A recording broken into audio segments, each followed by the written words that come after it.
I just want to touch upon real quickly the Harvard poll that came out that had, thank you very much, the Harvard poll that came out had you up 9+ points, and all of your agenda that you ran on, you're accomplishing that. You got the support of the American people, including stopping the war in Ukraine. If you can comment on the latest Harvard poll, I'd appreciate that. Well, I was honored by it. It was a big poll, and it's usually a poll that leans on the other side of things, the other side of the world, so to speak.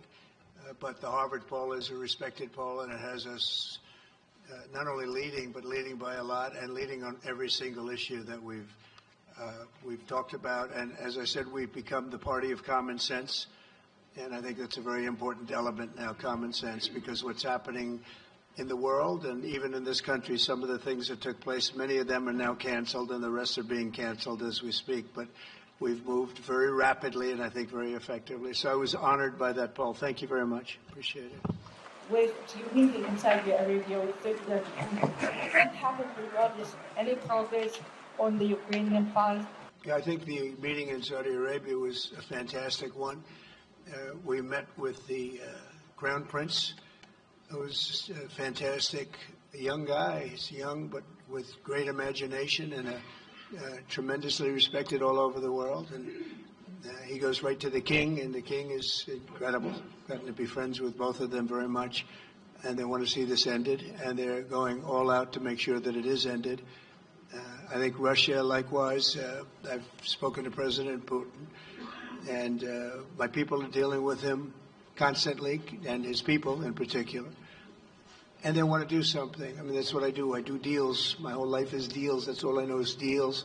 And I know when somebody wants to make it and when somebody doesn't. I will say this, before I came here, there was no communication with Russia whatsoever, and Russia wasn't answering calls. They were not talking to anybody. They wouldn't talk to anybody, and people sort of accepted that as being that they want to go forward and just keep going without stop. But when I got here, one of the first calls I made was to President Putin, and we were treated with great respect, and they want to end this war. We're working on deals right now, transactions right now, and in particular, the big one is to get the war stopped, whether it's ceasefire or direct to an agreement.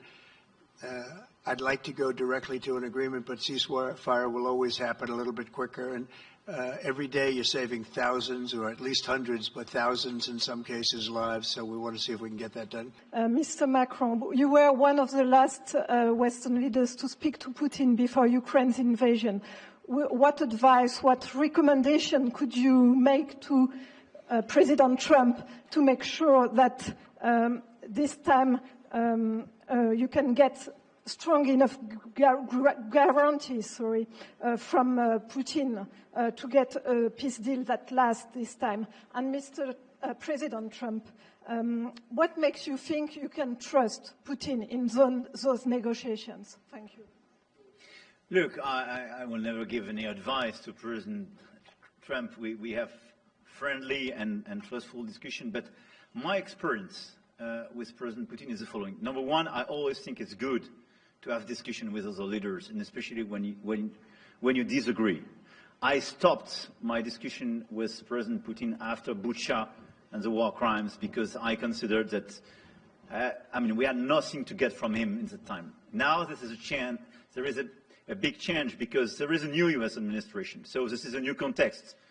So there is a good reason for President Trump to re-engage with President Putin. I think it's very much to the benefit of Russia to make a deal, and I feel that we'll do that. It is what it is. Again, it's a war that should have never been started. It's a war that would not have been started if I were president, but it did start, and it's at a terrible level where cities are burned down and shot down to the ground. It looks like demolition sites, a whole big pile of demolition sites, and we got to get it stopped. Too many people, too much agony. The whole culture is destroyed when you rip down some of those really ancient or near ancient buildings. It's so sad to see, but I think it's very much to the benefit of this tremendous distrust on both sides. That's why it's good that I'm coming in now, but I think it's to the very much benefit of Russia to make a deal and to go on with go on with leading Russia in a very positive way. That's what you have to do. But I really believe that he wants to make a deal. Maybe wrong, but I believe he wants to make a deal. Next week, there's a key deadline for your Canada and Mexico tariffs. Do you expect those will go back Fully on, or do you believe those countries have done enough on the border to stop those from taking effect? And for President Macron, I'm wondering if you believe that this critical minerals deal with Ukraine represents a de facto security guarantee by the United States, since the U.S. would have an interest in protecting those reserves in Ukraine. Thank you. We're on time with the tariffs, and it seems like that's moving along very rapidly. We've been mistreated very badly by many countries, not just Canada and Mexico.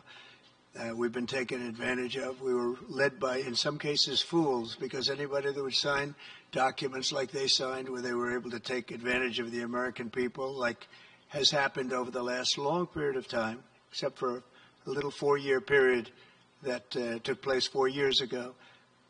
But anybody that would agree to allow this to happen to our country should be ashamed of themselves. No, the tariffs are going forward on time, on schedule. This is an abuse that took place for many, many years. And I'm not even blaming the other countries that did this. I blame our leadership for allowing it to happen. I mean, you know, who can blame them if they made these great deals with the United States, took advantage of the United States on manufacturing, on just about everything. Every aspect that you could imagine they took advantage of. I look at some of these agreements, I'd read them at night, and I'd say, who would ever sign a thing like this? So the tariffs will go forward, yes, and we're going to make up a lot of territory. Look, I think this discussion is a very important one. First, because it's important for the U.S., and it will be a good occasion for a first very important meeting between President Trump and President Zelensky. Second, I think there is a lot of economic upside on both sides. And third, de facto, there is a recognition of Ukrainian sovereignty, a recognition of the Ukrainian interests, and this is de facto a very important alignment of interests. Now, the security guarantees will be negotiated in due time in a full-fledged package of a peace security. But this peace, as it is now written and negotiated, and as this meeting is scheduled, is an important step forward, full-fledged peace agreement.